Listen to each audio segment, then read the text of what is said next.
Okay, so we begin. It's still, for me, it still doesn't work, the YouTube channel, Ed. Okay. Okay, perfect. So it began. Okay. Okay, hello everyone. We are pleased to welcome you to the second inaugural conference of the third edition of the Sustainable Development Goals Summer School. This conference will be in English. So I would like to thank again Dr. Lisa Deutsch from the Stockholm Resilience Center to be here today with us. My name is Camille de Galridel and I represent Aix-Marseille University, and I'm going to introduce and moderate this conference. The second conference is part of the inaugural conferences session. The last one will take place tomorrow at the same time with a Professor Parfait Elundu Enyege from Cornell University. And the summer school will be held from Monday to Wednesday next week. And do not forget to attend the kickoff meeting this Sunday evening. This third edition is original with an innovative pedagogical approach developed by the Center of Interdisciplinary Research, the CRI. This different philosophy is based on interdisciplinarity, collective intelligence, and a project-based approach. The sustainable development goal chosen this year is 10 about reduced inequalities. So today we are going to listen to a conference on globalization, ecosystem support and inequality, advancing science by stepping outside your disciplinary comfort zone, delivered by Lisa Deutsch. Mrs. Deutsch is a senior lecturer at the Stockholm Resilience Center and guest researcher at the Nordic Institute of Latin American Studies at Stockholm University. She holds a PhD in natural resources management, and her work contributes to the development of a set of complementary tools that can be used in economic accounting at national and international scales that can address ecosystem support and performance. So through the lens of social-ecological resilience, Dr. Lisa Deutsch will discuss issues related to inequality. So we would like to thank her again for being with us today. And before giving the floor to our speaker, we encourage you to ask questions about her presentation, and please write them in the chat. Your questions will be collected as we go along and asked to Mrs. Deutsch once her talk is over. The talk will be separated in two parts, and you will be able to ask questions directly after the first session. So I will give now the floor to Dr. Lisa Deutsch. Thank you, Camille. Thank you all. Good afternoon. This is really hard to do this online. This is kind of the opposite of how I usually work, especially when we're talking about transdisciplinarity and the challenges to this normal social interaction that we have to establish the trust that you really need, I think, in transdisciplinarity. So thanks for trying this with me, and I hope you can understand me. I'm a native English speaker. I'm sorry I don't speak French, but I speak very quickly. So please don't hesitate to type in that chat, slow down, or even please feel free to interrupt. I don't know if we're much more than 30 students now that are online and active. I know this will be seen later, but I mean, I would like to have this focus on you budding scientists and prepare you for the next kind of steps of the workshops that you're going to be doing. So globalization, ecosystem support, and inequality. These are my studies. This is my research areas.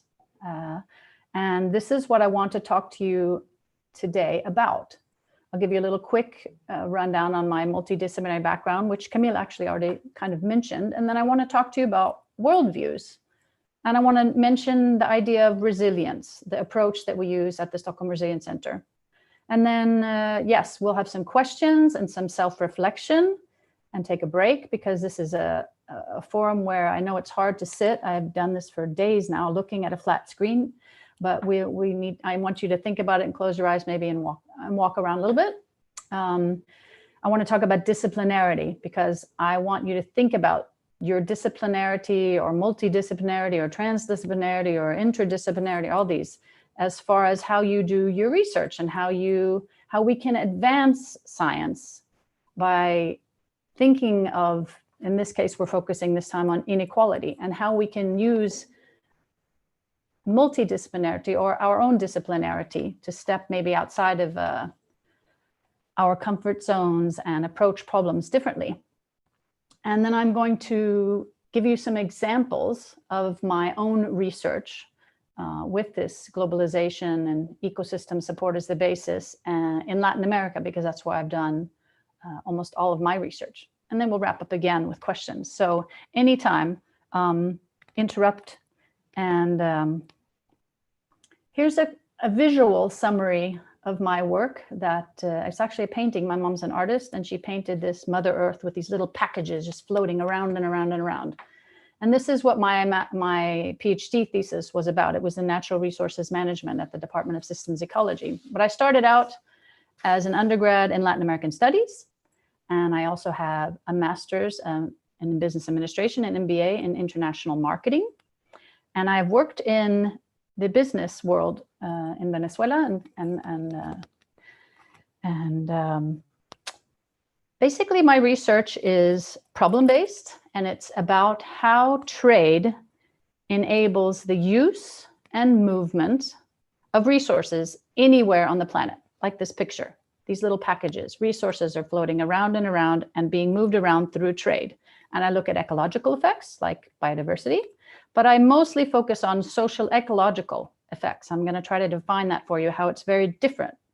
Social-ecologicals would be also farmers' livelihoods and identities being just as important as the management practices that they use that affect biodiversity.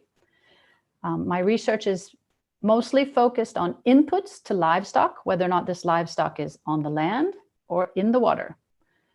And I've looked through the lens also of world history. So I look back in time to see the context of how, for example, in Latin America, soybeans have become such a big commodity, valuable crop. So, and I've also been the director of studies at the Resilience Center I was there almost 10 years. So I also like to think about how we can teach and how we can teach about this in fun and exciting ways. These are the kind of research questions that I've brought up. What are the ways global trade changes the mix of food and feed inputs? What are the ecosystem support areas that are needed for the things we eat and how they change over time? Or how do cities achieve food security? And how can we tie management practices in agriculture to ecosystem services, and specifically water-related ecosystem services? I've looked at food flows. I've looked at pasture areas, crop areas, fish meal quantities.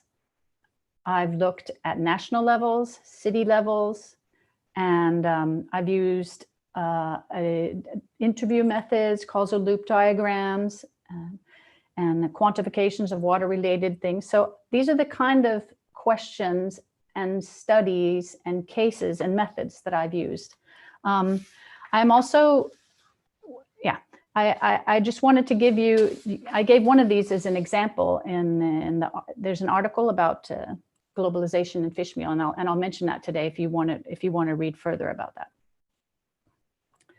So if we start talking about worldviews, I really bring this up to make it explicit front and forward, because this is a picture explaining how in the UK, 3 different agencies saw mad cow disease.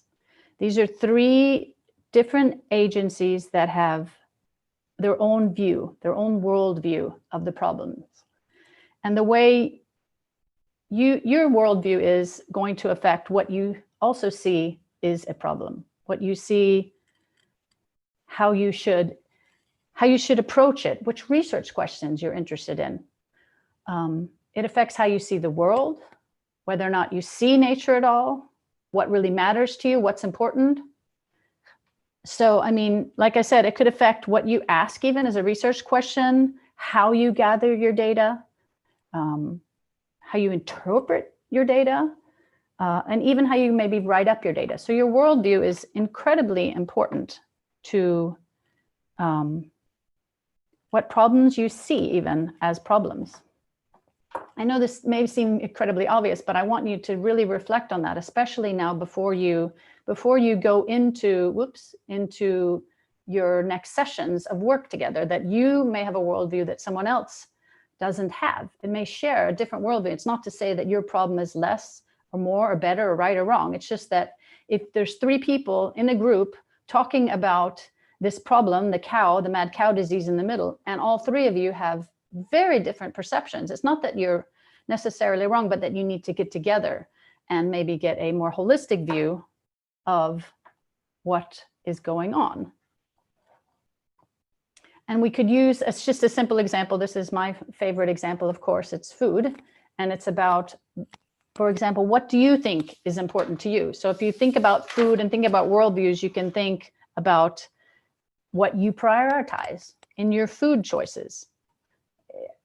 If you're thinking as the role of a consumer, but if you think, say, as a budding researcher, I work with research in food systems.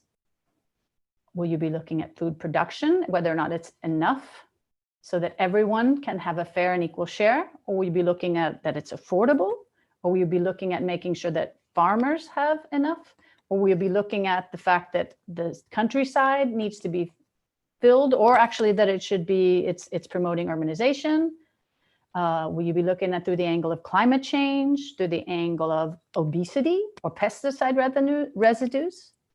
Or will you be looking through the lens perhaps of animal ethics, or whether or not it's important that a local food culture remains? These are the kind of worldview kind of pictures that make you think, what is important to you? And I'm going to start today by talking about what my worldview is, so that you know very clearly and explicitly what my worldview is. So I see nature.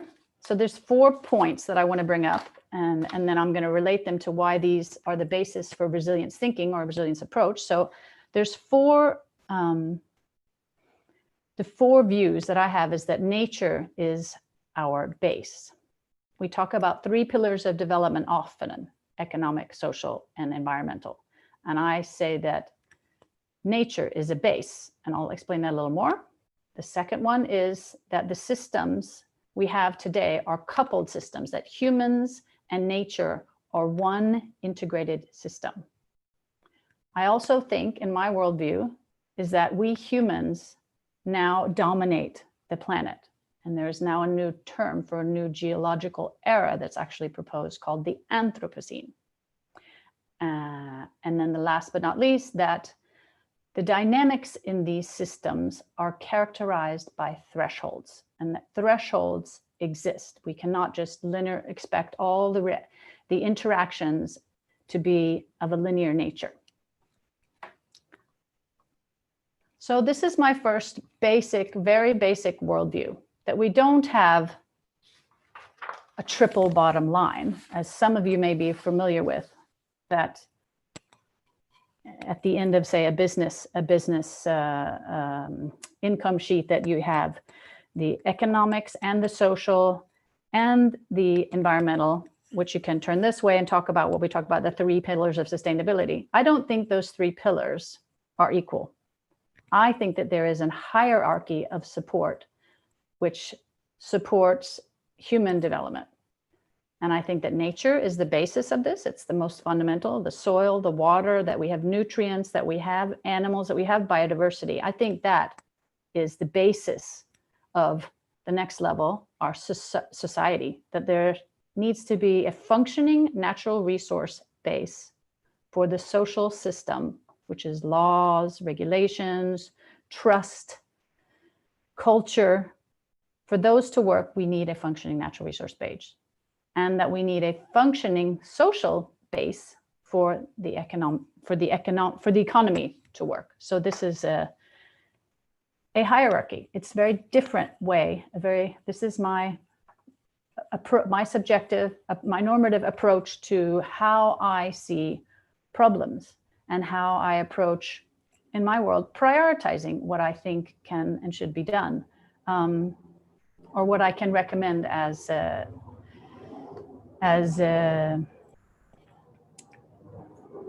I should say, what I see as the base of all development, including, the Sustainable Development Goals. So the ecological system is our base. That's my first worldview that definitely colors everything that I do.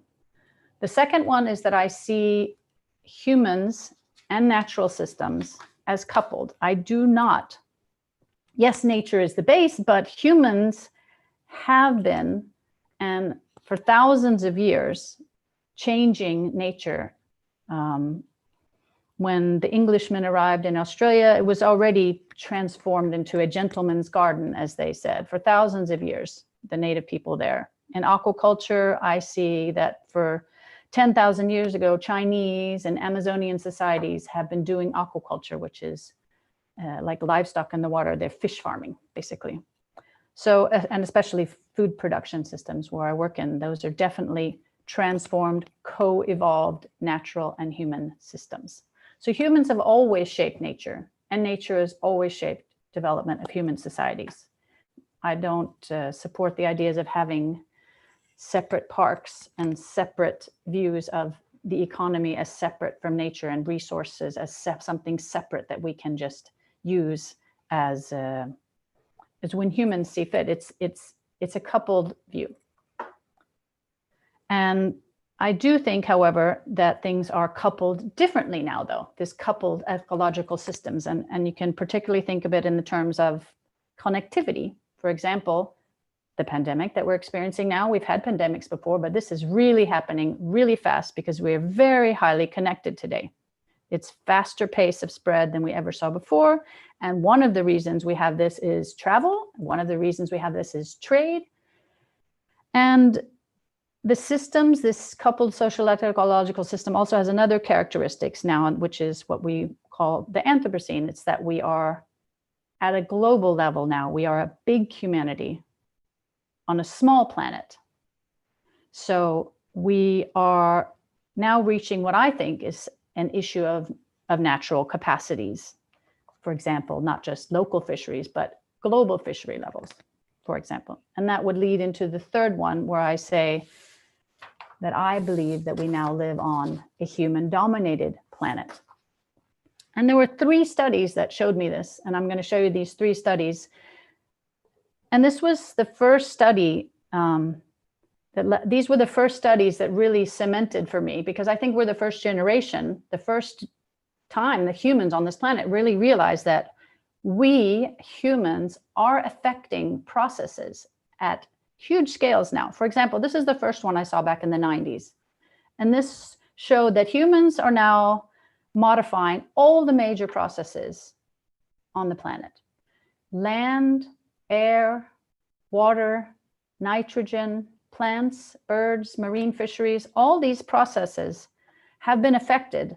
More than half the land areas we are now transformed, changed in some way. Farmlands, pasture lands, urban areas. The CO2 concentrations in the air are 1/3 higher than they were at the beginning of the Industrial Revolution. Water use in this figure, and this is a little old now, but I mean, it's about right, that we use, when you say water use, we use more than half of the available water we use, as humans only use, more than half of all the water, the fresh water that's available on the Earth's surface. We fixate more nitrogen, and this is a very old number, because now we fixate about 3 times the amount of nitrogen than all natural sources combined. And that nitrogen fixation, that huge amount, think about it, you were doubling this natural cycle, and it's to fertilize food, mostly. Nitrogen you fixate and you give, for those of you who are not farmers, you need nitrogen as a nutrient to grow plants. And nitrogen fixation happened around the turn of the century when we learned how to fixate nitrogen from the air. This table also showed, this was an example of plants that about 1/3 of the plants, or 25% of the plants that were cataloged in Canada were not from Canadian. It's not a value judgment whether or not that's good or bad, that there's more, it says invasion here, but it means that there's there's not endemic, that the natural plants that are there there's at least 25% of them that don't originally come from there, meaning a change, not a negative or positive. That the extinction rate of birds is happening at much faster rate than the natural level, and that marine fisheries, around 75% at least, were at least fished at a maximum level, if not overexploited or over the edge. So this was the first study for me back in the 90s that shows humans are modifying major processing. Like I said, this does not say that it's bad or not okay. It just says, when I say dominated, I'm meaning that we humans modify and we design and change nature, and that this is the effect, not that it's good or bad to quantify or commodify nature. Then the second study, this is called the Great Acceleration. This study originally was in 2000, and I was asked to help update this up to 2010. So this data goes from 1750 to 2010. And this fits right in with my studies about illuminating what we do and how it affects ecosystems. So we characterize basically the Anthropocene with 24 simplistic indicators. In other words, this is not focusing on the local scale. This is focusing on the global scale. So what do we measure? On the left, you have the red socioeconomic trends, so human activities. We chose 12 human activities, and we call this the changing human enterprise, how we humans changed from 1750 until 2010. And on the right side, you have the Earth system trends, meaning how the kind of Earth answered to the pressures on the left. And we can see in all these graphs, there's this little line, and I included also this article in the readings. You can see at 1950, something happened. At 1950, there was exponential growth. So at 1950, for all these indicators, right somewhere around 1950, something happened. And this is what we call the trajectory of the Anthropocene. It's called the Great Acceleration. Around the 1950s, fertilizer consumption just zoomed. Water use just spiked up. And then you can see also, we looked at the Earth's responses. Stratospheric ozone started going up.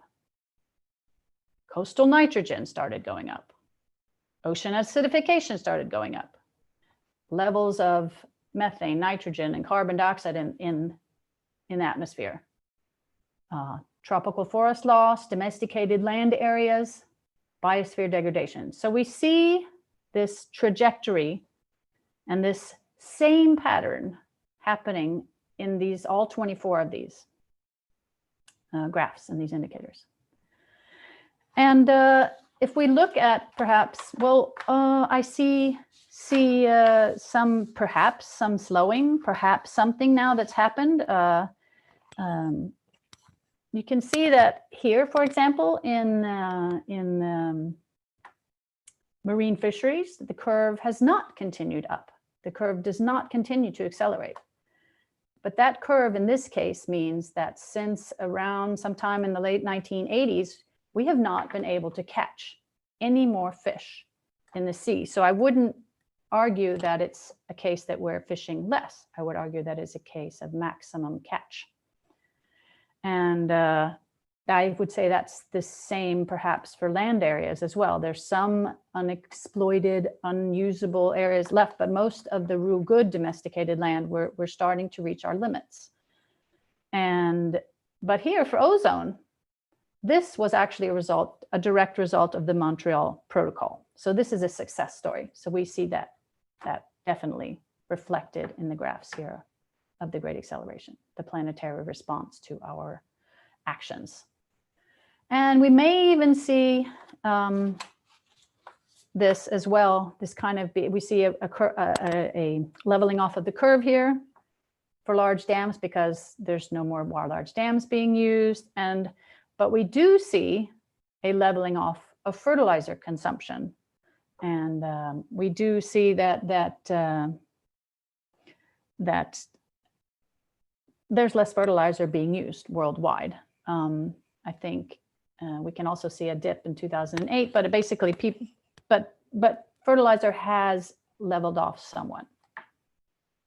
And so then, yeah, if we're talking about through the lens of inequality or equality here, where do most people live? Well, most people actually live in, so we divided these, we used these common economic groupings of the industrial, the OECD countries, the fast-growing BRICS, Brazil, Russia, Indonesia, China, and South Africa. Not Indonesia, India. Brazil, Russia, India, China, and South Africa. And the rest of the world, the others. And we see most people do not live in the OECD, in the industrialized countries. Most people, let's see, where's my cursor? Oops, shoot. There we go. Most people live here in the BRICS and the rest of the world. So how does the great acceleration look there? Because actually what we did is we wanted to divide it up and try to get at equality or inequality a little bit anyway. And what we see is, if we look at incomes, nutrients, and water, for example, if you see that most of the money, the income, is still in the OECD, in the industrialized countries. Most of the affluence is still not where the population is. We see that for nutrients, fertilizers, that most OECD countries have actually been able to use more efficient technology, but that it is in the developing BRICS where fertilizer use is still increasing. Not necessarily so in the rest of the world, though, however. And we can see that the industrial countries have been able to invest in water-saving technology. And that actually it's happened, water use savings have also happened in the more faster growing nations, and that water use is now increasing in the rest of the world. So these are the kind of analysis that you could do as well. And then there's this third study about both the pace and the scale of this development. And this has to do more with the idea of thresholds, which is a part of my worldview, that natural processes, there are some social, but natural processes can pass a certain point where there's no turning back. You can't change back, even through technology. You can't get back, like we're talking about now about, there's been a cod fishery that was overfished on the northeastern coast of the United States that has never been able to return. We're talking about the idea of the permafrost. If it melts, that will release a certain amount of CO2 in the air, and that once that warming starts, that it's kind of impossible to stop it. So that's the kind of the idea of a threshold I mean, think of the idea of a revolution. Something happens and so much change happens that it's really, you pass a point of no return. And this kind of behavior is typical in what we call complex adaptive systems. And social ecological systems are very complex and adaptive systems that change their behavior and their identity to a certain degree that you can't go back. And so researchers found 9 particular boundaries or processes that they together think control the natural systems. They regulate the resources on the Earth. And that's what these 9 planetary boundaries are. They're climate change, novel entities, meaning new things that we don't really know what the effects will be, ozone, aerosol loading, ocean acidification, phosphorus and nitrogen flows, water, land, and biosphere integrity, biodiversity. So these 9 boundaries, or these 9, these 9 planetary boundaries are again at the global level. And they are what we say, this green area is the safe area, in the center, that's how far we've gotten. And the measurements here for 1, 2, 3, the ones that are yellow or red, are in an area where we feel this red circle is a threshold. That's being close to passing where we do not know whether these processes can be stopped and whether or not we will be in a unsafe or unsecure zone, meaning we don't really know how this process will react. So, and I wanted to show you how the development of these 9 boundaries, also, if you look over time, shows how we are in a very special era again. If you look at the last, again, rather recent history, again, we always start around 1750 at the time of the Industrial Revolution. I don't think we were reaching anywhere close to outside the zone of uncertainty into a zone of high risk. I don't think we knew about aerosol loading and biodiversity. I don't think we were big enough, we humans, to change these processes. But this is what these 9 boundaries look like in 1750. And then, oops, sorry, it's hard to see. This is 1850. Sorry about this, I need to change it. And these are the 1970s, 1990s, and then current today, what you just saw. So we're in the zone of high risk for nitrogen and phosphorus, for nutrient flows, and for biodiversity, and we're reaching outside of our safe operating zone for land system change. So those are my 4 worldviews. These are my worldviews. These are what I use. This is kind of determines for me what I want to work on, what I see as problems, and what research questions I ask, and how I interpret my own results. And this is based on the idea, the approach, the framework of resilience. Now, resilience is the capacity of a system to deal with change. And this is a key idea for working in the Anthropocene because it's a framework of, has this dual nature of being able to both sustain what you want to keep and building the capacity to adapt or transform from what you don't want to something better. It's about the capacity to use shocks and disturbances like a financial crisis, a pandemic, a fire, a climate change, to try to spur renewal, to try to make us think more innovatively. It's not based on traditional ways of doing business or traditional ways of doing natural resource management, on optimization and efficiency. Those could have been, or they were perhaps in many cases, good management strategies when we knew how the world works, if we know we can control what's going on, but we don't know that today. We are living in a world that's increasingly uncertain and surprising and very difficult to control. So resilience thinking embraces learning and diversity, and that humans and natures are coupled in one social ecological system. And that's how we need to approach these things. So it's about the need for new ways to approach uncertainty and controllability. And I hope that you can find some of this summarized in the pages that I gave. There's both publications in several languages in French, and also there's a web page and everything.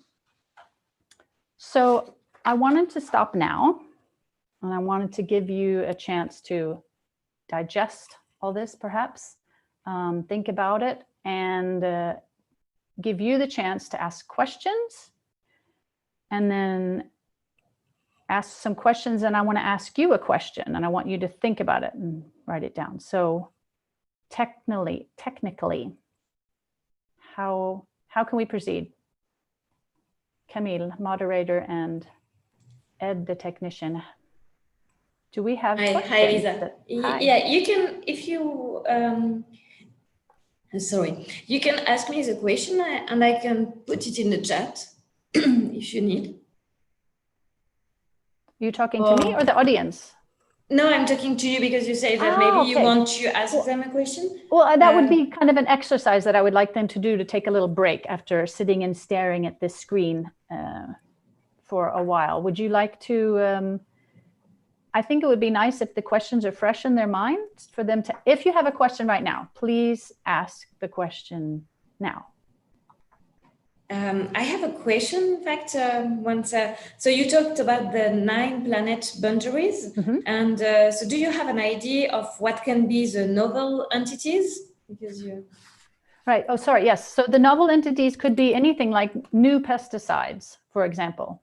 So that's why right now there are not particular boundaries. Like we've had a lot of discussion about plastics. There's a certain amount of plastics in it. So novel is something new and unexpected that we haven't really thought about, and entity is just a thing. So this is like kind of a category where we bunch everything that is so new that we really don't have enough research on it, or we really don't have enough research on it to know exactly what to say about a boundary. How much is too much? How much is there even, maybe? Okay, thank you.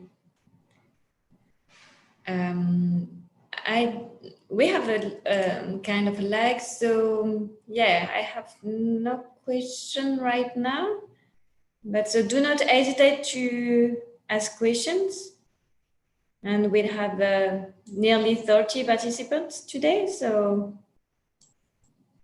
don't be afraid. And yeah, you're students, so this is your time to ask wild and crazy questions, or just normal, boring questions that I don't understand. That's what learning is all about. Yeah, please go ahead if you want to ask something to Lisa. It's all crystal clear. That means I've... Yeah, maybe it's all crystal clear. So no, that's true. It was for me. Yeah, I mean, yeah, it was very clear. Well, but then, yeah, one thing that I could say that yeah, you say the great acceleration between 1950 and 2010, and I think the trend is really impressive and kind of frightening. So it seems like the trajectory doesn't seem to stop and just will accelerate. So I don't know. And with the curve, you could see that it's already the maximum, kind of. Yeah, I mean, this is something that we don't reflect on often. And I think that was the big, it's not that these variables that we chose are the best for managing local systems or whatever. It was more of an eye-opener that we had never put them all together, all on the same page, and seen that, wow, what happened in 1950? I mean, there's everything from political changes to after the war to this huge push. I mean, in the political system after the war, the Bretton Woods system was all about growth. And you can see, you know, the Green Revolution and all kinds of developments that have been amazing in some senses for us socially and economically, but the response from the earth is also just as accelerating and just as amazing. And I don't know if that's a negative or positive thing, but I see as a natural scientist that it's definitely pushing at these boundaries. And since these systems have nonlinear behaviors, you could just see some systems, if you look at local levels, are collapsing. Hi, Lisa. Yeah, I have a question from Stephanie. She said, don't you think it is reducing the complexity of simply comparing curves?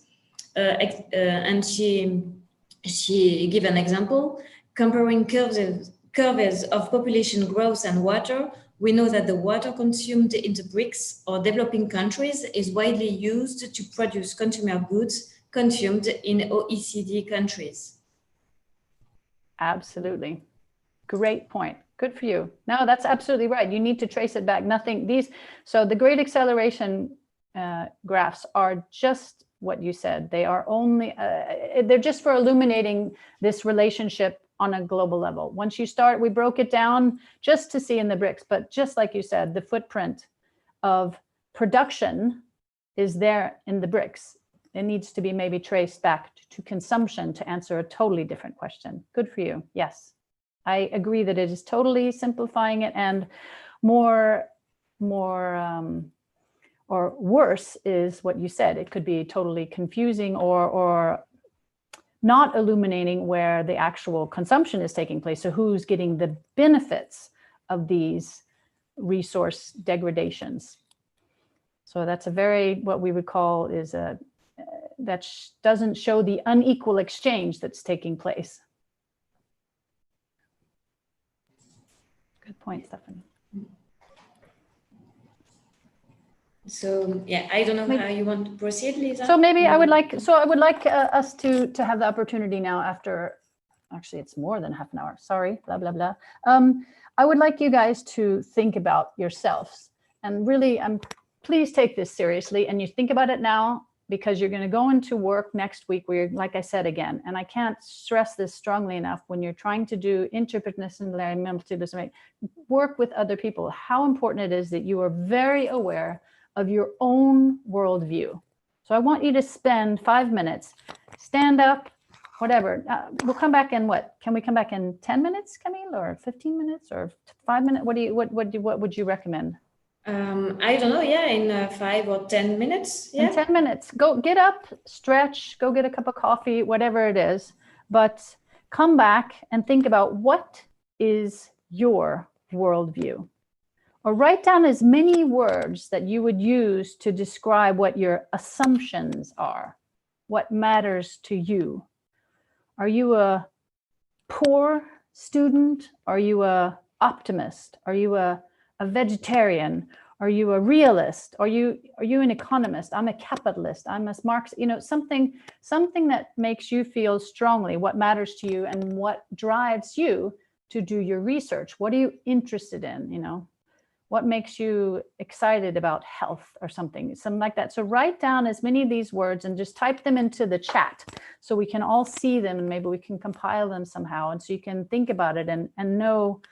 I want you to really reflect on that and come back with some words or some phrases that we can share together. So we come back at 5 minutes to, and I also want you to get up and stretch, because these Zoom meetings and the YouTube or whatever, these flat screen meetings are so boring and it's so difficult to keep your attention. I want you to be a little bit fresh if possible. So I'll see you back here at 5 minutes to. Okay, 5 minutes break. 10-minute break. It's 5 minutes to. 10 minutes. 10 yeah, 10 minutes break. So what should I do then? Camille, do I share my screen, or do I stop sharing my screen, or what do I?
to go back in and share my screen again, right? There we go.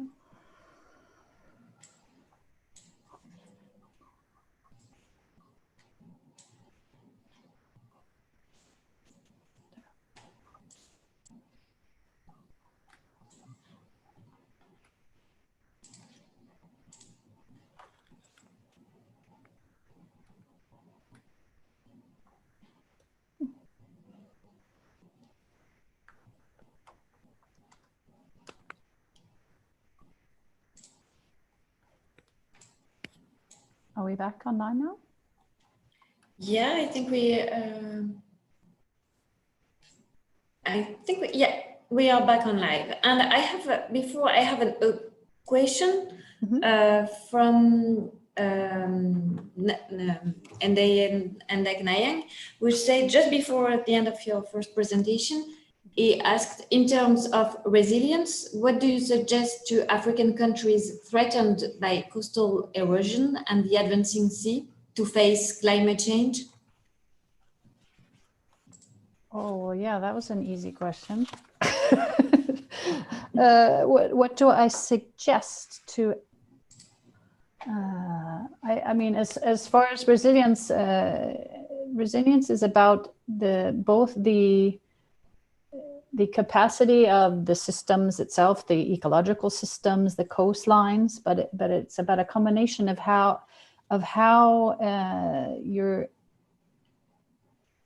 everything from in terms of how people themselves value these systems. For example, I know that one of the reasons that Thailand lost much of their coastlines was because the government did not recognize coastal people's knowledge of the actual, say, ecological function that mangroves had as far as coastal erosion, that the government did not understand that these coastal areas were protected and in fact kept intact by the mangroves, and they instead treated natural systems there as wasteland and did not consider them to have any inherent value to them, so that they wanted to develop them. And developing in that case meant removing mangroves and developing it, in this case, with shrimp aquaculture areas. So understanding the actual, in this case, it was both a loss for the ecological function of protecting the coastline from erosion, but it was also a matter of communities with people that had owned these mangrove areas communally and did not have formal property rights and titles to their land, and so they lost their livelihoods as well. So I mean, something like protecting the coastlines is an incredibly complex issue, and I mean, there's not just one answer, but on so many levels, it is issues of power, issues of understanding ecological knowledge, which means their worldview also, as well as how they value things, what they see as valuable, these coastal areas as valuable. It could also be understanding that these coastal areas are nurseries for fisheries, and fisheries give income to, so the idea of resilience is to understand and manage from the point of view of doing small experiments and learning from them and trying to understand as well. So that's a really deep and tough question. I hope I managed to have you reflect anyway, or my reflection on the coastal areas. I don't have an answer for how to prevent it. I just was reflecting on my experiences in Thailand. Thank you, Lisa. Yeah, but feel free to you can contact me later if you want to have a discussion. But I can also give you some. Oops, sorry, my video. Yes, my the website of an organization at the Stockholm Resilience Center called Swedbio. Is my video on now? Sorry. Yeah, your video is online. Maybe you can put your slide on a presentation view. Yes, I'm trying to get it to go back to meeting. What's going on here? Is it working? No? No, everything, we can see everything, so you have to put... Let's see, what is the... I was going to try to write stuff here. Have people written down? I cannot see the... Yeah, so I can tell you what they write. Yeah. So Cynthia write, she wants to understand the origins of inequalities and how we can reduce them in the future. So your worldview is to you want to understand how the origins of inequality. Okay. Of inequalities and how we can reduce them in the future. And Nathaniel said he has the desire to reduce increasing inequalities in the world, and he wants to find ways of making educational access more inclusive. How do you rising inequalities impact our ability to provide quality global education about sustainability? About sustainability, is that what you said? Yeah, about sustainability. Maybe I can put the note in the in the Zoom conversation. Oops. Okay. Oh, would that be easy? Well, whatever. I was just trying to have it so that everybody could see. But maybe it's not. Maybe it's taking too much time to actually write it up. I'm still missing and longing to. I don't even see the class. I don't see who I'm interacting with, and I can at least try. I'm trying to like this. Usually we write this down and we talk about it, and so maybe this is not quite working in this media. Yes, that's true. Yeah. And Marina said she's pessimist, and it seems to me impossible to maintain a society of individual freedoms. Choice number of children, move versus consume without rationing.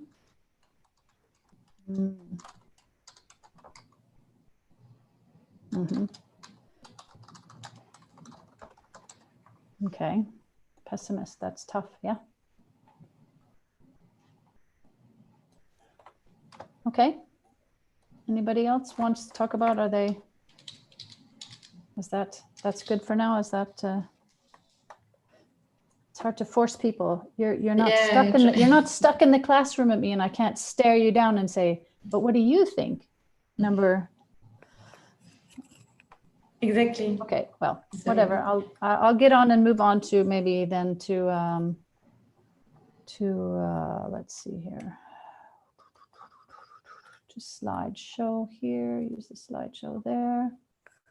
And talk about. Well, I would encourage you all to keep your thoughts that you have about your worldview.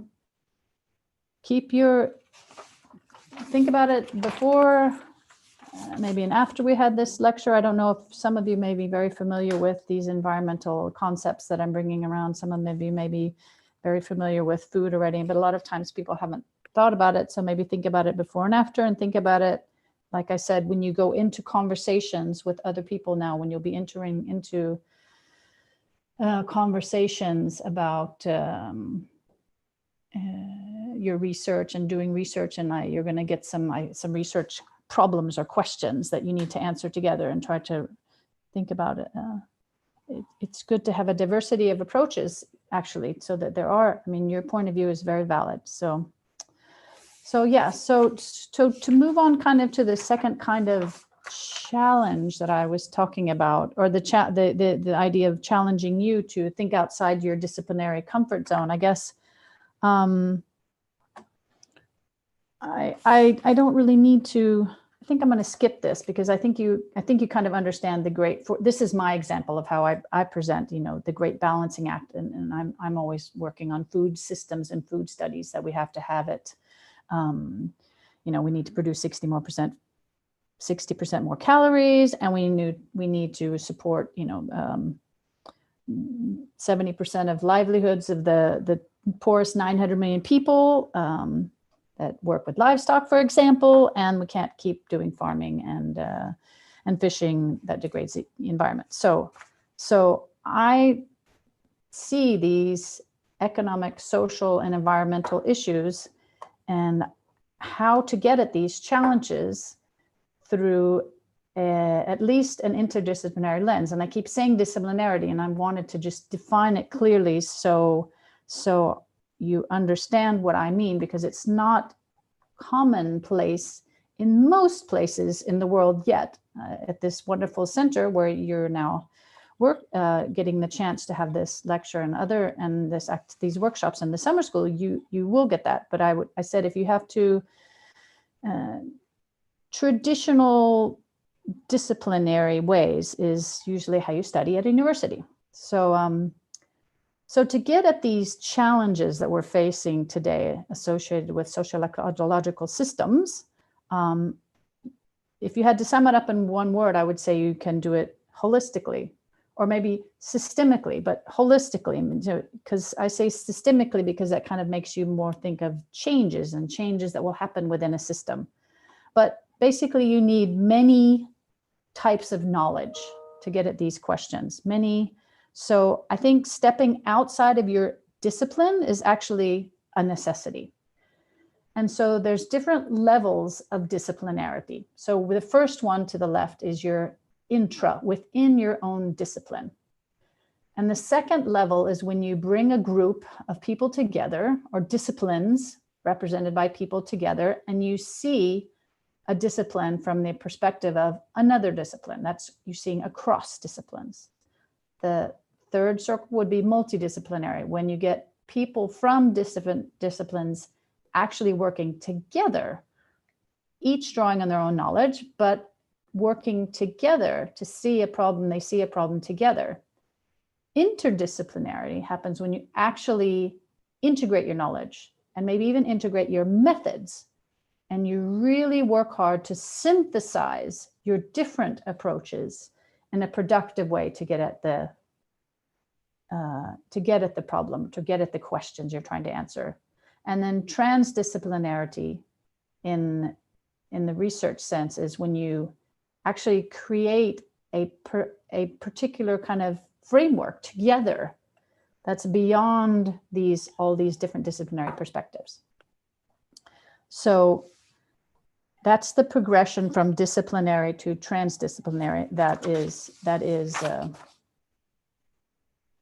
traditional. So multi is when you have different disciplines moving together. Interdisciplinary synthesizes and links the disciplines into a coordinated whole.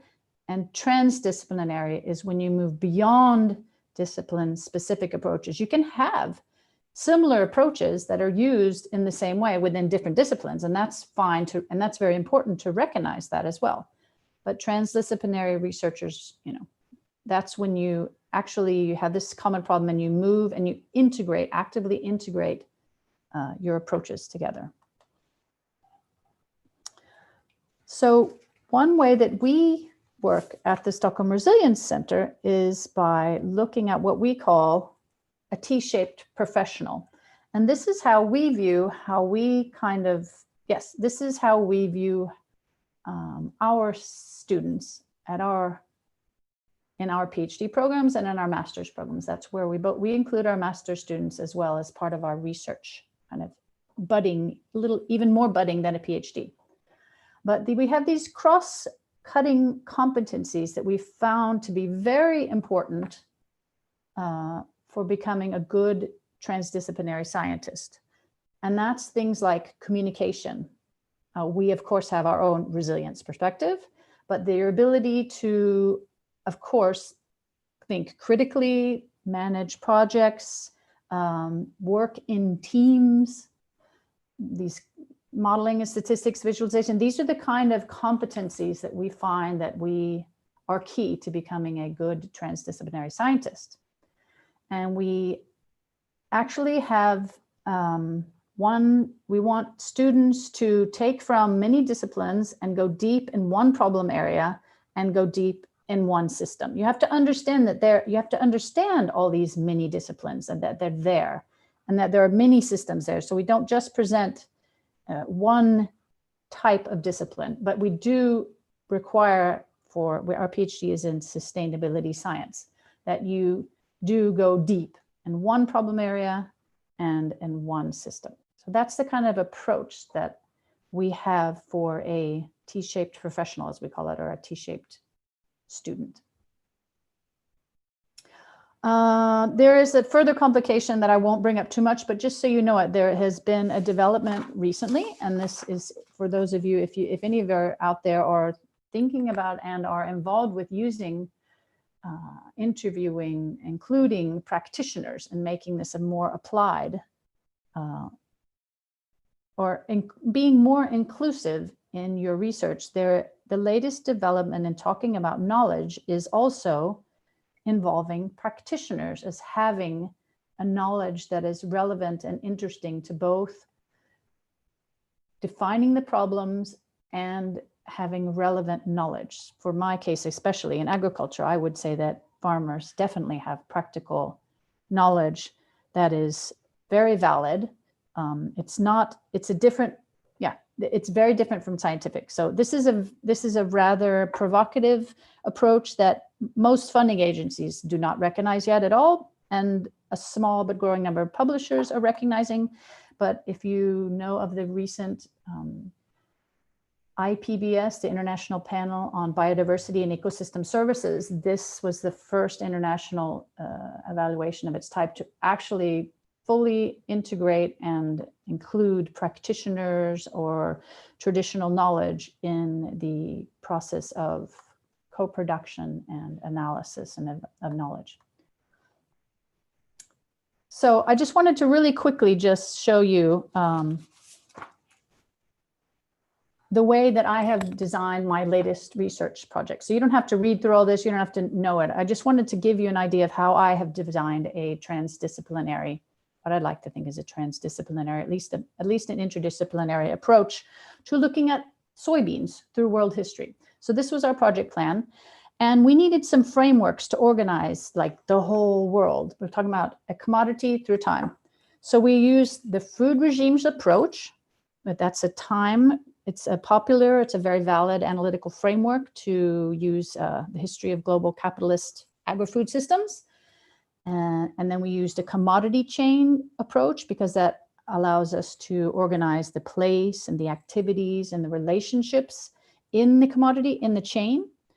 And then we used resilience thinking. We combined and complemented this analysis of the global commodity chain, actors and places and assets and relationships through the lens of systems and dynamics. That is what resilience thinking is best at, and it's because it's based on complexity theory, as well as including ecology, including the environment more. So we improved that. So again, food regimes allowed us to do a time essence to break up this huge study. The commodity chain gave us a way to break all the data and places into places and actors and context and institutions. And then the resilience approach helped bring a kind of a dynamic approach to understanding and ecology into it. And so we started out as two researchers, one a political economist and one with resilience, looking at these spatial and input-output kind of aspects of the food regime, meaning one era like now, the most recent modern times when you have post-World War II agriculture. And we moved from having our own perspectives looking at these same aspects into having a more unified looking, my resilience aspects, her political economy aspects. And then we eventually moved into having this unified, integrated analytical approach where we together designed and saw variables that were related to social ecological systems, not just economic, not just social, not just ecological. So we I think managed to integrate and to to integrate our approach to try to understand what we see as an uneven development in agriculture over time. So while I showed,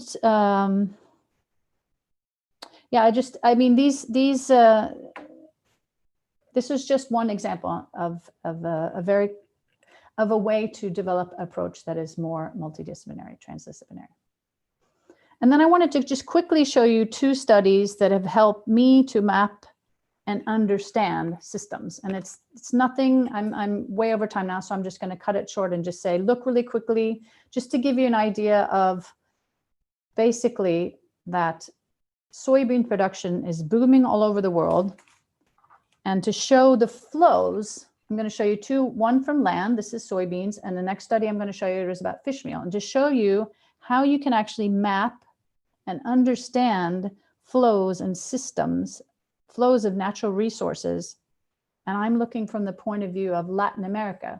So you can see by just looking at trade flows, how over time, Latin America is supplying the world with natural resources. And I would argue that you can also see that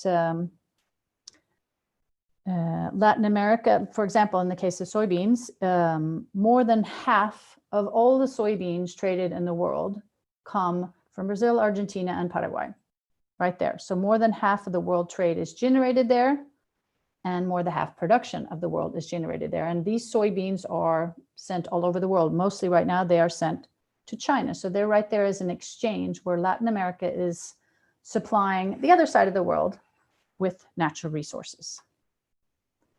And then the other example would be of fish. And I don't know if many of you know that this is, fisheries is actually the single most traded sector in the world. 40% of fisheries is trade, and that this is a typical example of what is traded. This is salmon, and this is not fish caught. So today we eat as much fish that is wild caught as fish that is grown in aquaculture. So aquaculture is where food, they're like livestock in the water, is where there's many different types of them, but basically over time we see that sometime very recently, the blue line, what I showed you in the Great Acceleration, is somewhere back in the late 80s, we're not able to catch for any more fish. So we start growing aquaculture in pens and feeding them pellets like we do pigs and sheep and chickens and beef. We feed them feed. And so today, every other bite of fish and we eat is aquaculture, it's grown. And the main input into aquaculture is fish meal. One main import is also soybeans. And so you can see that over time, the aquaculture industry started growing worldwide in the 1980s. And if I look at the input of fish meal going into, there's two main income generating sources of aquaculture. One is salmon and the other one is jumbo shrimp.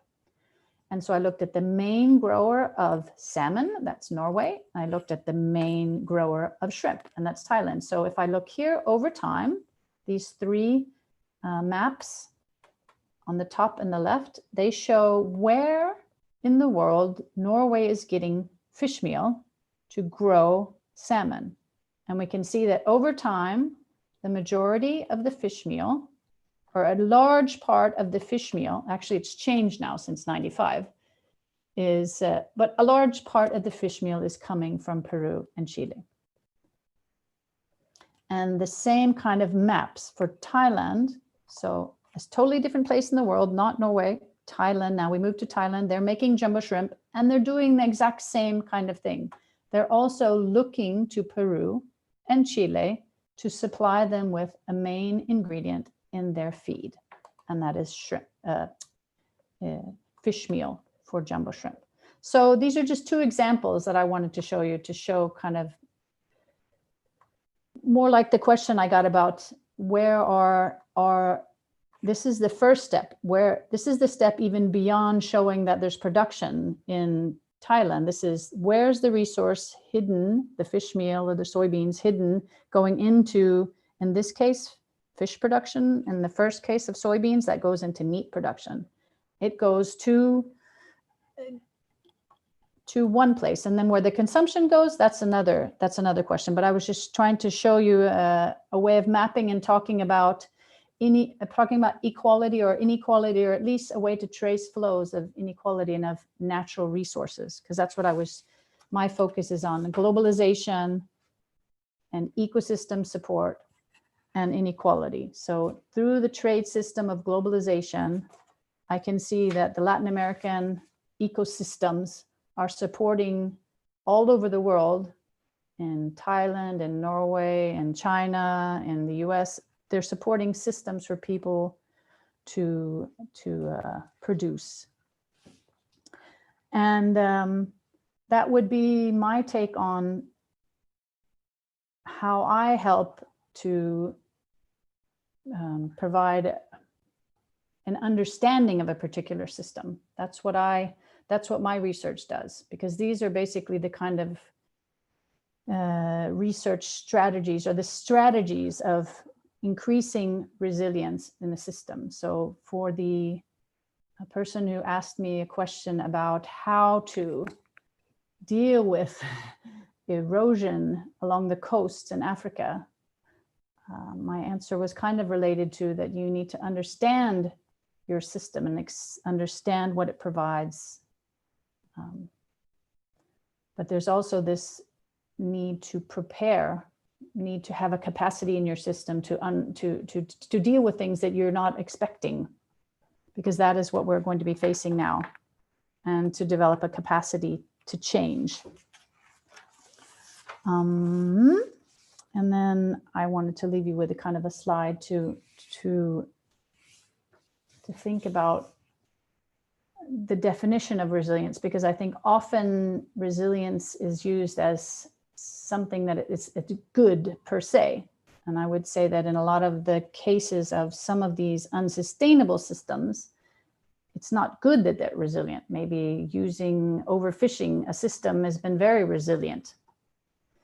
So resilience is not necessarily good. It's about changing a system when you don't want it. That desired resilience should be enhanced, but perverse resilience should be reduced. So I hope that I've encouraged you and had you think about some studies and some ways, and maybe that it's good and it's okay, and maybe it's not so scary, and it's necessary and it's exciting also, maybe to think about different disciplines, which I kind of think are kind of like different paths. This is a painting that my mom did to finish off my thesis, because I was saying that we've used one path to get to where we are right now in agricultural systems. It's been too dominant, that we need lots of different paths, lots of different disciplines, and lots of different ideas to navigate change in systems. So thank you very much. And maybe there are a lot more questions now, because I don't think this session, that I gave you like a lot of answers now. Yeah, hi Lisa. Yes, indeed. We have a question about the previous exercise. Mm-hmm. So Jean-Baptiste said, for me, it's humans first. It goes to the top of the hierarchy. Mm-hmm. Some values also seem to me to be essential.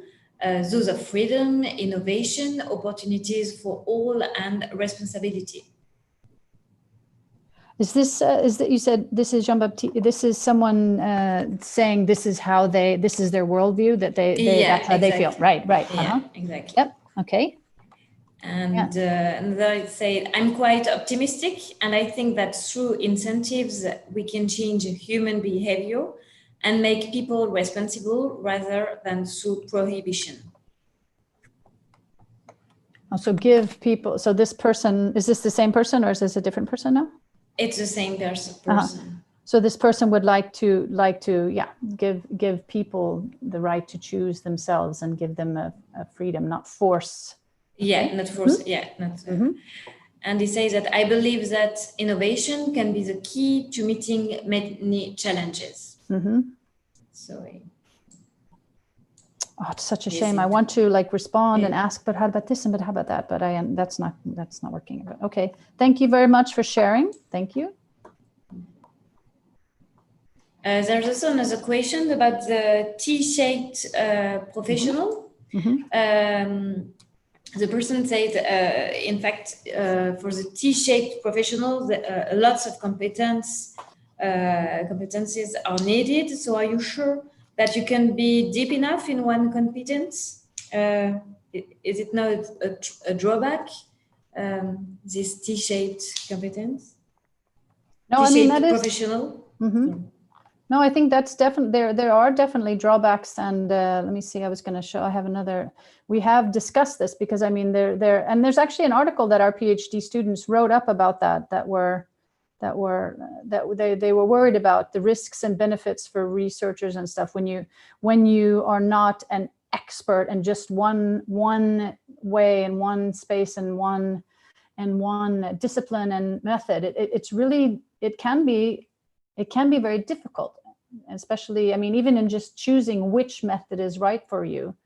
But I think this is shown thus far. I mean, yeah, it puts some pressures on us as supervisors to make sure that they that you do try to stay focused. But I mean, it's one I think is demanded by the questions and the problems that we have to face today.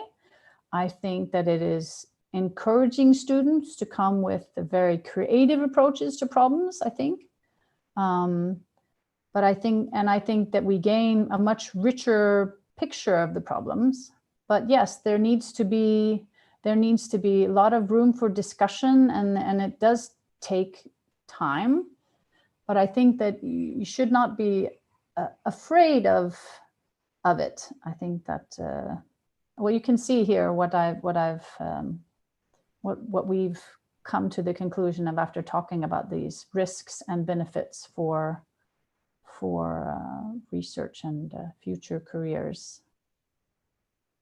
And I think that it's getting more accepted. And I mean, if you are feeling overwhelmed and it's not working for you, I mean, the one way to do this is also to work with others instead of trying to just, especially if you're in an environment where your supervisors and your universities do not support this kind of activity, that you can also do what the students are going to do now in the summer school, is interact with others that are experts in their field, if you can't be a T-shaped researcher yourself.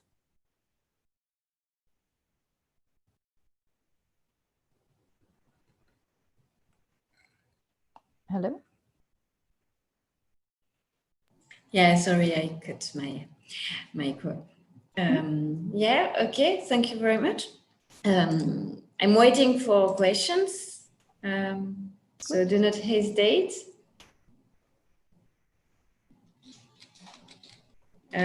You don't have any questions about interdisciplinarity? I'm asking to the auditors and how to proceed. I think Lisa can help you a lot with that kind of problematics. So do not hesitate to share your thoughts. Oh, I think I'm way over time. So, I mean, having an hour and a half on Zoom is I understand if people get screen tired. Yeah, that's true. It's a difficult exercise. Yeah, we have still nearly 30 minutes left. So. Oh, it is. I didn't know. I thought it was just, okay. I thought it was. So, yeah. I tried to end my lecture. I mean, I thought it was just 30 and 30. So I was rushing a little bit to finish. Okay. No, it depends on whatever you want to proceed. So you still have 30 minutes left. Oh, there's a question. Okay. Yeah. I misunderstood because we said 30 and 30. So I thought it was like 1 hour. It was, okay. It was like cut into 2 sessions, at least for 1 hour. I have another question. Is there a special way of going from interdisciplinarity to transdisciplinarity? Is there a special way of going from interdisciplinarity to transdisciplinarity? No, I wouldn't say there's a special way. No, I'm not sure. I wish I knew what the person meant. It's just to push yourselves and to, I mean, what I've found in all my experiences with multi and transdisciplinary is that it takes time and it takes trust, that you always, there's not necessarily a special way, except that to say approach and push each other. So, and when you're approaching discussions with people, you don't see their questions as really questioning in a negative way, but more trying to understand, because there has to be a level of understanding first from the other person about what is your discipline and why do they call, you say diversity, I say concentration. What is the difference? So you talk about functional diversity. For example, I had this discussion with my colleague about biodiversity and functional diversity. And can you talk about functional diversity of humans? Can we talk about different functions in a corporation as we talk about, so to have these long-term discussions where we say an interdisciplinary, you kind of harmonize the links together. And you do have to do that and understand each other very fully before you can move beyond that and see if there are ways to change methods or to move beyond these approaches that you have learned to. So you have to understand each other, but there's no special trick, but I would say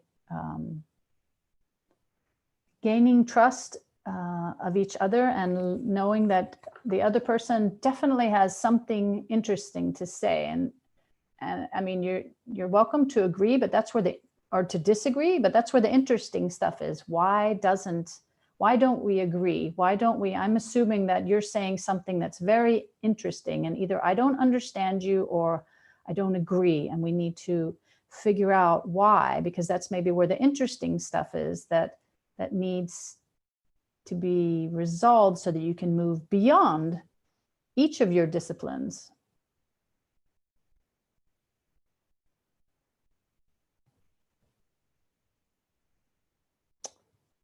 I mean, okay. You guys are experts in this as well, so feel free to jump in and give your approaches give your answer to this question as well.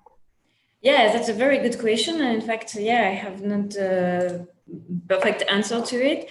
For us, in fact, for interdisciplinarity, we would like to share the image of a blender, of a smoothie. And then you put all the fruits together, you blend it, and then you have a smoothie. That's what we use to give this notion to our students. Yeah. Stephanie said, personally, I fear that by doing transdisciplinarity, we forget the fundamentals of each discipline in order to reduce the complexity of an object analyzed by each discipline. This is why I practice interdisciplinarity. So how could you answer to Stephanie? Interdisciplinary, maybe she practices. It sounds like she's weighing between multidisciplinary, in other words, coming together with your discipline, but staying within your discipline, and then interdisciplinary when you do the blender. It depends on if you're trying to do that within yourself or within study. I mean, I've done these studies now and I'm working on these studies, and at first you're like, well, it is a big system and you have to examine everything from every angle and over time and globally. And I mean, you can see why, especially if you're an earlier researcher, you're just like, that's too much. I can't disentangle it. I need to go down and I need to get a grip on what it is. I need to learn my basics first. And that's fine. And if you feel that way, I mean, I'm not going to say that there's anything wrong with doing what makes you feel excited and comfortable. And there's nothing wrong with basic research. But I think that in order for us to solve some of the problems, we need to do it transdisciplinarily. We have to have different knowledge from different disciplines together, synthesized, harmonized. And we've been working disciplinarily for a long time. And I think that we need to move on and move beyond some of these approaches if we're really going to get at some of these complex problems that we have today. We've created a world that is complex, and we cannot solve these integrated problems in disciplinary fashions.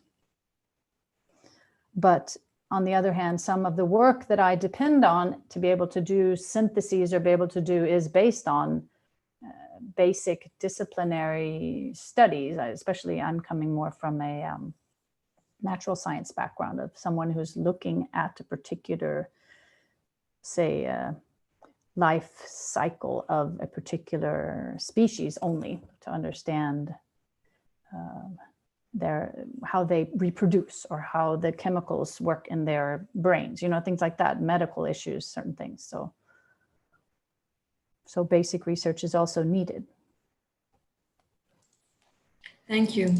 Manuel says, is it necessary to move from a multidisciplinary or interdisciplinary view to a transdisciplinary view?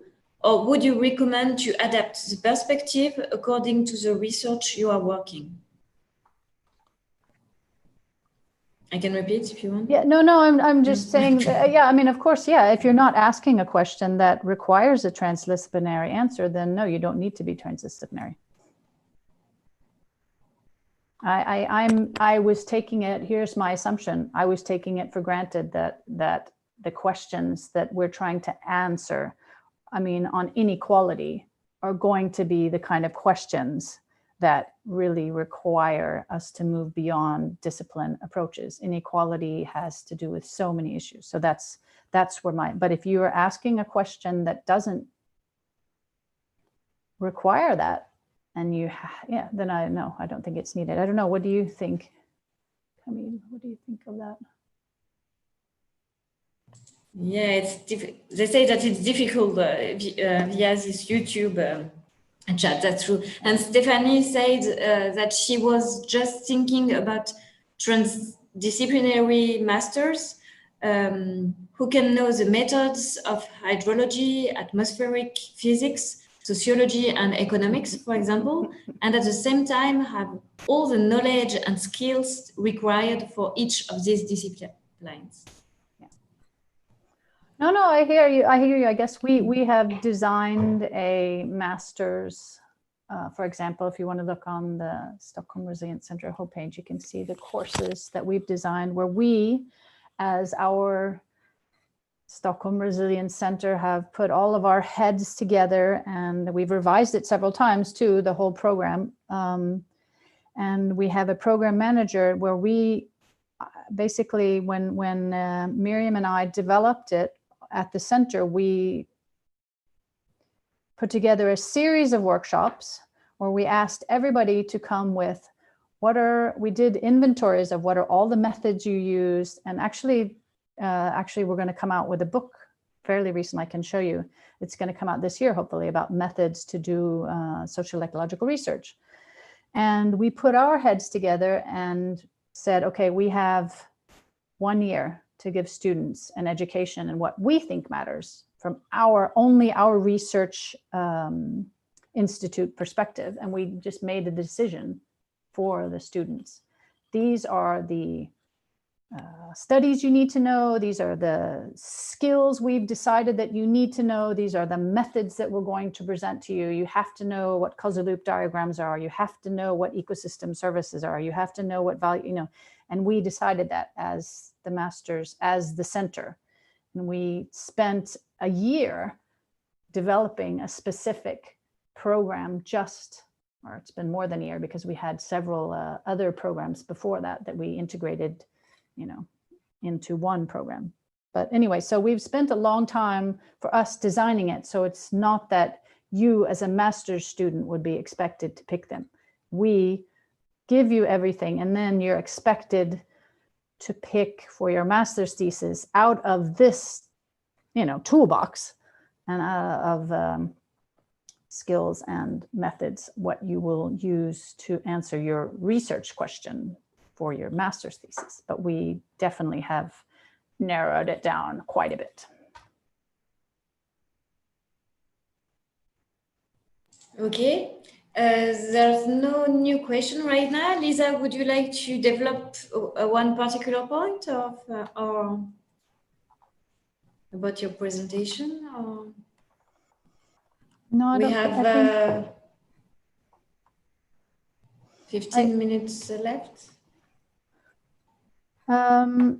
No, I was just encouraging them to go into, how have you dealt with the reading recommendations that I sent you? Are they online links, or should I say anything about that, or is that just they are online? Yeah, they're in a Google Drive. Mm-hmm. So yeah, they can have access to it.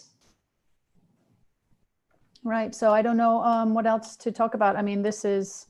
Do you think I should talk about this or not? Is this beyond... Yeah, I think this is this is very interesting. So this is the latest development that I would say that has come under. This is about including non-academic stakeholders and whether or not you should include non-academic stakeholders and what kind of knowledge systems are involved in. So previously I've been pretty much answering your questions, assuming that you were talking only about research in an academic setting. So this is another consideration to even further confuse you poor academics, but you poor students. But I mean, this is something that you'll have to, you can think about it. I don't know, unfortunately, I don't know any of your backgrounds really, and I don't know what your questions, your research questions are. But I mean, of course, I mean, you have my contact information. So if anybody is interested in contacting me, or I guess I will provide should I provide PDFs of my presentation or the reference so you can see the references. But like I said, this is the idea that practical know-how exists out there, that practical know-how is also knowledge, and that we should use diverse knowledge systems. And you see it's in the bottom of the page here, in the bottom of this spider fingers going up, that there are diverse knowledge systems, including local knowledge, indigenous knowledge, traditional knowledge, social knowledge, natural systems knowledge. There are all different kinds of knowledge. And so this is totally going against, and it's not welcome here in Sweden by the funder. I've been a member of the SIDA, the Swedish International Development Agency, and we work with the international funding agencies here, and they're not interested in funding research where we include non-academics in our research proposals. But we think that it is very important, and like I said, especially in solving problems where people are, of including and acknowledging, especially that there is knowledge in the practitioners, that farmers have knowledge. I mean, I can't imagine myself how I could do without interviewing farmers and without interviewing and asking them about their systems, and asking them first what problems they see, because and going from that point of view when I also am evaluating what problems I think are important as an outsider most often. But yeah, I mean, indigenous knowledge about medicines, for example, indigenous knowledge was turned into science by pharmaceutical companies. So, I mean, there's one very clear and definite example of knowledge that was not considered as knowledge until it was validated by science in a scientific way, but it was always there as knowledge. I mean, the majority of our medicines that we use today were derived from natural sources and through some type of knowledge transfer to corporations. How do you guys deal with edX? How do you deal with, have you had this discussion? Do you deal with this kind of a multi-evidence base at all? Yeah, I ask them the question, so I'm waiting for the answer as we have a little lag between the two presentations. Right. Manuel said, thanks a lot. I find transdisciplinarity very interesting, and I hope to work with this perspective soon. It is very interesting, amazing presentation. Oh, thank you. And I hope you, we're depending on all you young budding researchers to, to get out there and generate new knowledge and ask really good questions. That's the most important thing.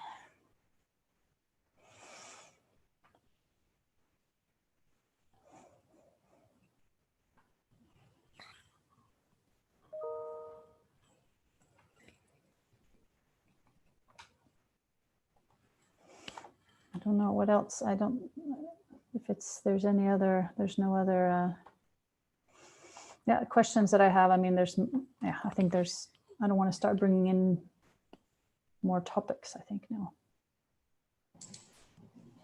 Yeah.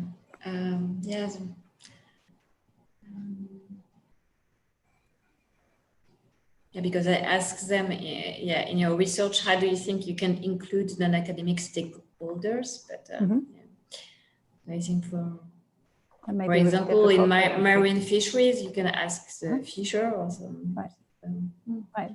To have their point of view. It's really not nearly mandatory, because you have a different point of view than just the eye of the researcher. Mm-hmm.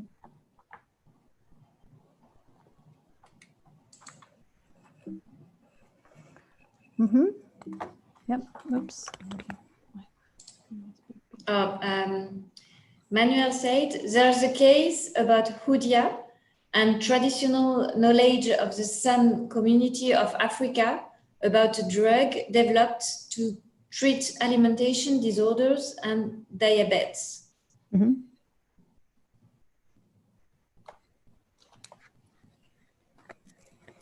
So he was answering the question about how do you think you can include an academic stakeholder?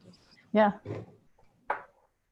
no, I mean, medicine and indigenous knowledge is one area where it's been super, super obvious that,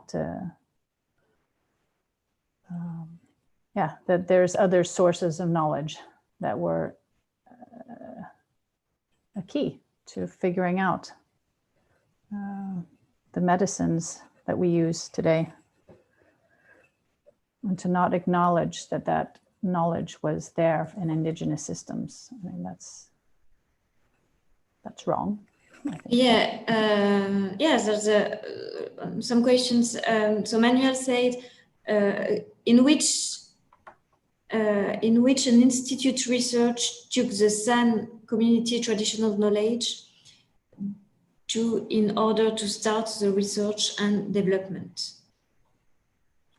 I'm not sure I understand in which institute research took the San community traditional knowledge in order to start the research and development. And that also Marion, she said, we co-design interventions and data collection tools on infectious disease with patients association.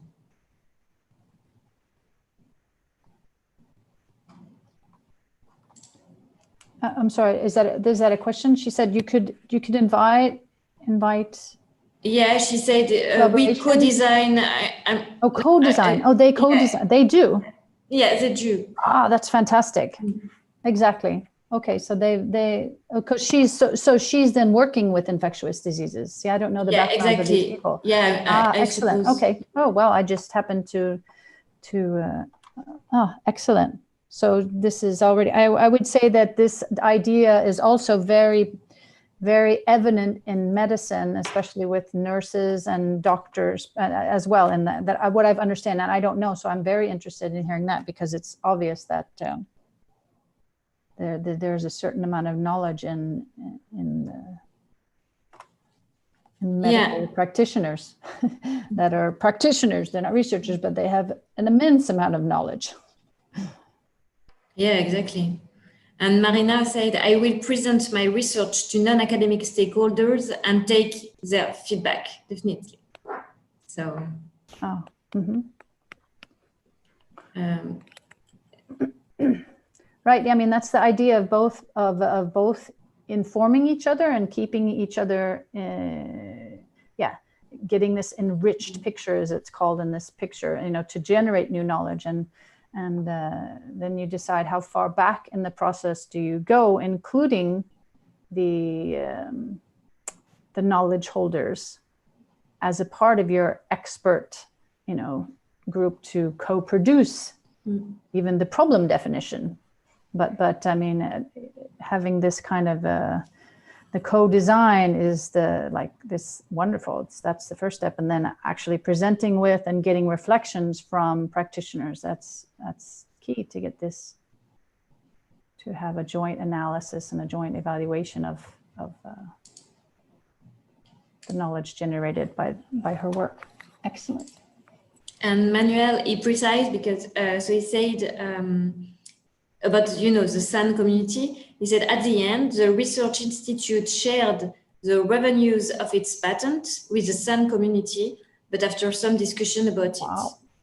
Wow. Intellectual property rights. Nice. Yeah.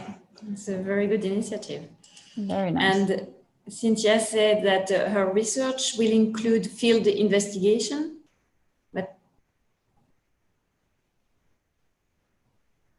Good. Well, I mean, these two students are obviously thinking about this deeply, and great.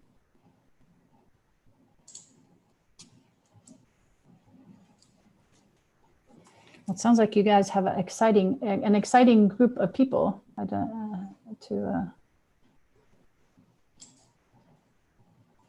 Yeah, we saw some of them.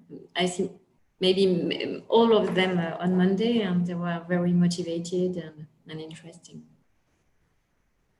with various backgrounds. So that's why. Mm-hmm.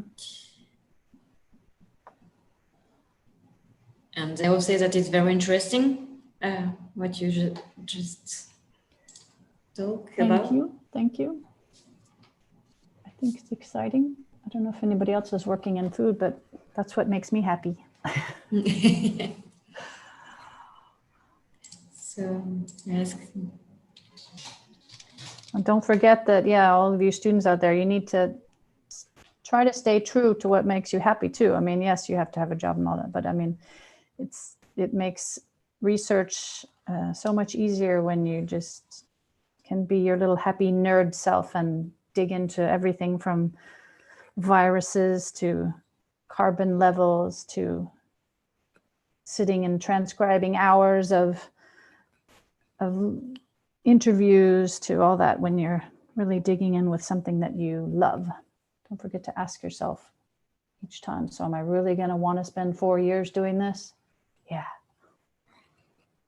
Or 5 years or 2 years, or different lengths of master's programs.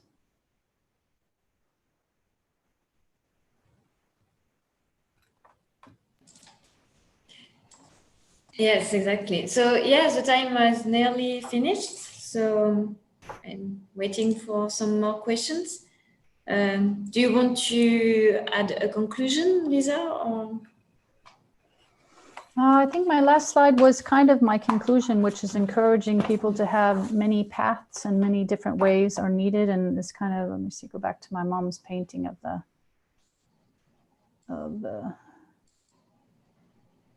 many paths are needed. And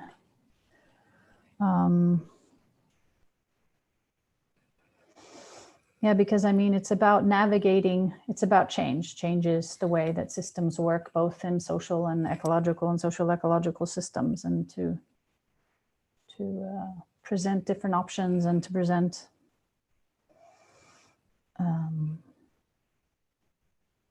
this capacity and this focus on learning and this focus on experimentation, not trying to keep things exactly the same way they are, but be willing to experiment and see if your ideas work and then reevaluate, and then that kind of but I mean, it's the idea to me that of that diversity of both knowledge systems and individuals. I think that. Yeah, Marina said it's not easy to co-design the beginning of the research in the university system. No. And that's right. Yeah, it's a good remark. No, it's not. But yeah, and yeah, right. So you can remember that maybe for your postdoc, if you stay in academia or you want to, yeah, that you can, that when you get to choose to do your own, when you become an independent researcher, if your faculty or your supervisor doesn't allow that, but you can remember that as you become, then you become an independent researcher and you get to do what you want to do. And or like you can look on the homepage of this organization called SwedBio, because they're very much into, we have several researchers that work there now, so they're only working with development and they're not working with research at all. They're based on research, but they're not working with research, and basically a lot of their emphasis is on co-development of processes and developing methods for dialogue, participation, to have researchers interact with practitioners. SwedBio, it's on the Stockholm Resilience, they're a part of the Stockholm Resilience Center, but they are not part of the Research Institute. They are part of the Swedish International Development Agency's kind of, they're a group applying research and working with between researchers and practitioners. Okay, so we have to conclude, I think. So thank you very much, Lisa, for this very interesting talk and all the very interesting questions you raised. And I would like to thank also the participants for following this conference and for their questions. For your information, as we said, you can find the list of bibliographical references used in this presentation on the school's website under the resource tab. And I would like to remind you also that another conference is planned tomorrow, and we encourage you to attend it. So it's at the same time from 2 to 4 p.m. at Paris time, and Professor Parfait Lundu will speak about inequalities under COVID-19. So thanks again, Lisa. I don't know if you would like to add another word, the last word. No, thank you all for taking the time to listen and to join in the conversation. I wish you all the best luck now as you do your summer school. Take care and don't hesitate to contact me if you have any other questions. Thank you very much. Bye-bye.